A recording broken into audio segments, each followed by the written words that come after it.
আপনারা হয়তো এই কদিনে জাপানের ওসিকাওয়া সিটি জুয়ের ছোট্ট মাংকি পাঞ্চকে চিনে ফেলেছেন। এই মিষ্টি ছোট্ট বানরটি কিন্তু সত্যিই ভীষণ অসহায়। জন্মের কিছুদিন পরই তার মা তাকে ছেড়ে চলে যায়।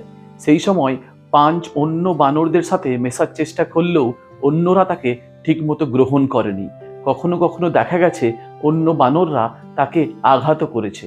এমন এক কঠিন পরিস্থিতিতে চিড়িয়াখানার কর্মীরা তাকে দেয় এক নরম ওরাংওটাং প্লাস খেলনা। আর সেই খেলনাটাই যেন হয়ে ওঠে পাঞ্চের মা। সে খেলনাটিকে নিজের নিরাপদ আশ্রয় ভাবতে শুরু করে। সারাদিন সেটাকে বুকে জড়িয়ে নিয়ে ঘুরে বেড়ায় পাঞ্চ। কিন্তু জানেন কি, এটা কি শুধু আবেগের বিষয়, না এর পেছনে আছে বিশাল এক বিজ্ঞান।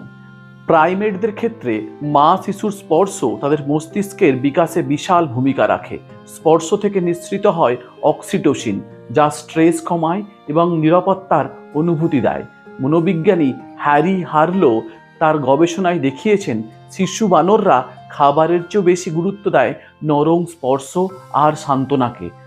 পাঞ্চ যখন তার খেলনাটিকে আঁকড়ে ধরে, সে আসলে নিজের ভেতরের ভয়, একাকিত্ব আর অনিশ্চয়তাকে সামলাতে শিখছে, ঠিক যেন একটি শিশু মায়ের বুকে শান্তি খুঁজে পায়। বিজ্ঞান আমাদের শেখায় মায়ের স্পর্শ শুধু স্নেহ নয়, এটি এক শক্তিশালী জৈবিক ভিত্তি যা নিরাপত্তা, বিশ্বাস আর মানসিক স্থিতি তৈরি করে। মা আসলে এক অনুভূতি যেখানে আছে উষ্ণতা, আশ্রয় আর নিঃশর্ত ভালোবাসা। আর এখন গল্পে এসেছে এক কোমল আলো।